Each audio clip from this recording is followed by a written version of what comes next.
যুক্তরাজ্যে এক নারী নার্সিংয়ে পড়াশোনা না করেও নিজেকে নার্স হিসেবে পরিচয় দিয়ে আসছিলেন। নিজেকে পেশাগত নার্স হিসেবে দেখিয়ে বিভিন্ন যুদ্ধ বিধ্বস্ত এলাকায় কাজ করেছেন বলে প্রচার করতেন। তবে তার এই মিথ্যা শেষ পর্যন্ত জানাজানি হয়ে গেছে। কোনো নার্সিং কোয়ালিফিকেশন না থাকা এই নার্স বর্তমানে জালিয়াতির অভিযোগে বিচারের মুখোমুখি।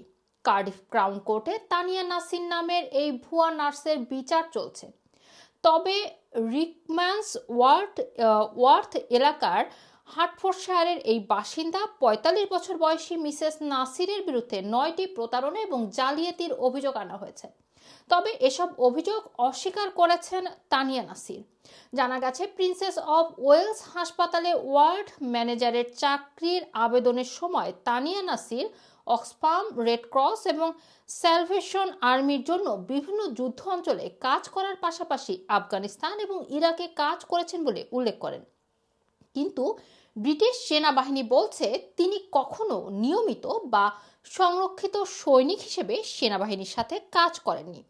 ২০১৯ সালের সেপ্টেম্বরে তানিয়া নাসির ব্রিজেন্ডের প্রিন্সেস অফ ওয়েলস হাসপাতালের ওয়ার্ড ম্যানেজার হিসেবে কাজ শুরু করেন। তার সিভি নিয়ে সন্দেহ তৈরি হওয়ায় ২০২০ সালের ফেব্রুয়ারিতে তাকে বরখাস্ত করে হাসপাতাল কর্তৃপক্ষ। এরপর ২০২১ সালের স্প্রিংয়ে তানিয়া নাসিরকে গ্রেপ্তার করে পুলিশ। এছাড়া এনএইচএস তার বিরুদ্ধে জালিয়াতির অভিযোগ দায়ের করেন। আদালতের শুনানিতে এই মামলার তদন্তকারী নীল জোন্স বলেছেন, তানিয়া নাসির কখনোই অক্সফামের সাথে কাজ করেননি। এছাড়া অন্যান্য চ্যারিটি সংস্থাগুলোও নিশ্চিত করেছে যে তিনি বিদেশে তাদের জন্য কাজ করেননি কিংবা স্বেচ্ছাসেবকও ছিলেন না। তবে তানিয়া নাসির এসব অস্বীকার করে জানায়, এসব সংস্থার কাছে অবশ্যই তার কাজ করার রেকর্ড রয়েছে।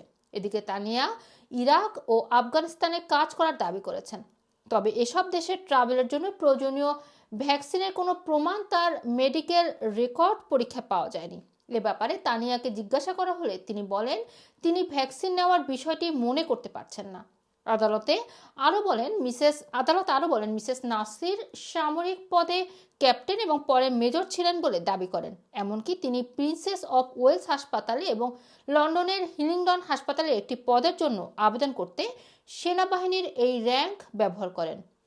অথচ তিনি কখনোই সেনাবাহিনীর কোনো পর্যায়ে কাজ করেননি। এছাড়া প্রিন্সেস অফ ওয়েলস হাসপাতালের কম্পিউটারের ফরেনসিক পরীক্ষায় তার জাল সার্টিফিকেট এবং ডিপ্লোমার জাল নথি পাওয়া গেছে। এমনকি ২০১২ সালে লন্ডন অলিম্পিকে ড্রাগ টেস্টিং অ্যান্টি ডোপিং দলের অংশ ছিলেন বলেও দাবি করেন তানিয়া নাসির। তবে শেষ পর্যন্ত তার রক্ষা হয়নি। এদিকে বিষয়টি নিয়ে আদালতে আরও শুনানি হবে বলে জানা গেছে। রুমানা রাখি, রানা টিভি, লন্ডন।